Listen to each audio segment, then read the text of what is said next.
Hello everyone. तो आने वाले कुछ दिनों में बंगाल में चुनाव शुरू होने वाले हैं और राजनीति अपनी पीक पर है। मोदी जी ने दौरा किया, हजारों लाखों की संख्या में लोगों ने देखने आए। योगी जी ने दौरा किया, अमित शाह जी ने एक बहुत ही एग्रेसिव एक अपना वो दिया, स्टेटमेंट दिया कि हम बाबरी मस्जिद नहीं बनने देंगे, कोई माई का लाल यहाँ पे बाबरी मस्जिद नहीं बना सकता। ममता बनर्जी ने बोल दिया कि अगर टीएमसी रही तो फिर मिलेंगे। किस बात का खौफ है ममता बनर्जी को? या ममता बनर्जी ने इतना कॉन्फिडेंस क्यों लूज़ कर दिया जो इतने सालों में उसने लूज़ नहीं किया कि बंगाल में सही में बीजेपी आने वाली है? तो अब तक जो देखने को मिल रहा है, बीजेपी के आने के चांसेस लगभग 90% है।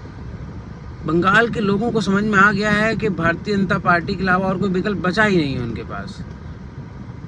ऐसा नहीं बीजेपी सारी चीज़ें सही करती है, बीजेपी राजनीति बहुत अच्छी करती है, लेकिन बीजेपी के अलावा और कोई ऐसा विकल्प नहीं है जो आने वाले भविष्य को बंगाल को बचा सके या बंगाल को, बंगाल के लोगों को, बंगाल के हिंदुओं को वो प्रोटेक्शन, वो इज्जत या उनके जान माल की कोई रक्षा कर सकता है। और कोई ऑप्शन नहीं है सिवाय भारतीय जनता पार्टी के।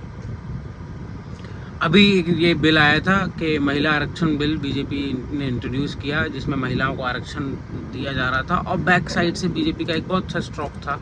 वो स्ट्रोक था कि वहाँ पे पार्लियामेंट के अंदर 815 से लेके 850 तक सीट्स को एक्सटेंड कर दिया जाए और उस पर महिलाओं को आरक्षण दे दिया जाए।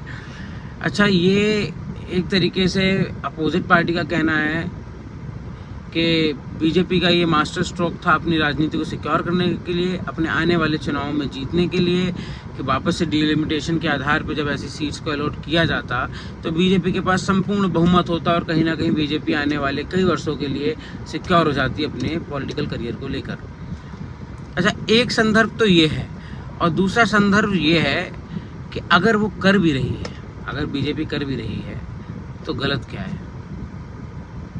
हमारे पास और कोई विपक्ष बचा ही नहीं है।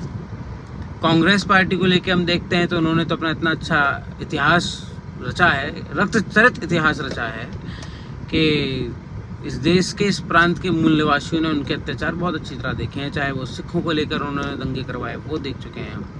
चाहे हम पहले कि वे हिंदुओं को ऊपर जो अत्याचार हुए वो देख चुके हैं। चाहे वो कश्मीर के इंसिडेंट हो, चाहे फिर कांग्रेस पार्टी का मौन होना उन जगहों पर जहाँ पर यहाँ के मूल निवासियों के साथ गलत होता हुआ आया और कांग्रेस ने वहाँ पे चुप्पी साधी। तो वोट सोच के समझ के दें बंगाल में।